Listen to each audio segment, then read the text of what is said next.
Salam sejahtera, kita bertemu lagi di channel ini dengan satu lagi kenyataan di mana kita putus tunang itu ujian kecil, kata Mawi. Kemasyhuran yang dikecapi penyanyi, pelakon dan kini pengarah, Mawi masih segar dalam ingatan mereka yang berada di Circah 3 tahun selepas 2005. Sehingga kini mungkin tidak ada yang mampu menandingi fenomena Mawi. Namun dalam fasa kegemilangan itu, Mawi tidak menjangka kesemuanya boleh berubah sekelip mata. Daripada suka bertukar benci sebegitu mudah sekali, daripada berguni surat cinta bertukar kepada ugutan dan kecaman. Tidak pernah luput memori itu dalam ingatannya. Dia masih ingat setiap apa yang berlaku. Oleh sebab itu, tanyakan sahaja, dia pasti dapat mengungkap setiap detik dua fasa yang berlaku dalam kehidupannya. Saya diberi pengalaman berbeza. 2005 bermula era kegemilangan penuh kemasyhuran, tetapi selepas itu bertukar kepada kebencian. Tetapi gemilang atau tidak, semuanya bergantung kepada penerimaan sendiri.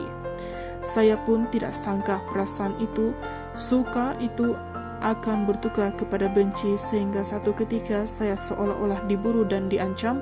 Saya belajar cara untuk menerima apa yang ketika itu saya rasa.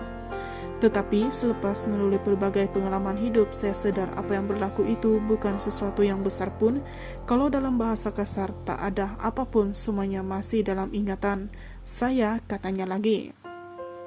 Tetapi dalam pada itu, apabila cerita-cerita lama seolah-olah diungkit, tidakkah ada rasa risau sekiranya kisah putus tunang yang dikatakan menjadi api pemula bara kebencian terhadapnya dibangkitkan setelah sehingga sekarang pun masih ada bunyi-bunyi walaupun sayup-sayup yang bercerita tentang kesalahan yang dikatakan pernah dilakukan Mawi terhadap bekas tunangnya dahulu. Saya rasa perkara itu sudah menjadi terlalu kecil berbanding apa yang telah saya lalui. Pengalaman mati hidup semula jadi gila sampai berbulan lamanya itu paling teruk saya hadapi. Disebabkan kejadian-kejadian itu, saya rasa apa saja ujian yang pernah juga saya lalui macam kecil, saya pun tak mahu ungkit, fokus dengan perkara lain. Bercakap tentang filem baharunya Zim Zim ala Kazim, bapa kepada seorang anak ini berkata, sebagai seorang pembikin filem, penonton dapat melihat dirinya berdasarkan cara pengarah dan genre filem yang disutradarakan. Kali ini saya tampilkan Ustadz Kazim sebagai tunggak utama. Cerita bagaimana dia disihir, disantau oleh orang-orang di sekeliling. Alhamdulillah, saya harap penonton akan menerima dan sokong filem ini.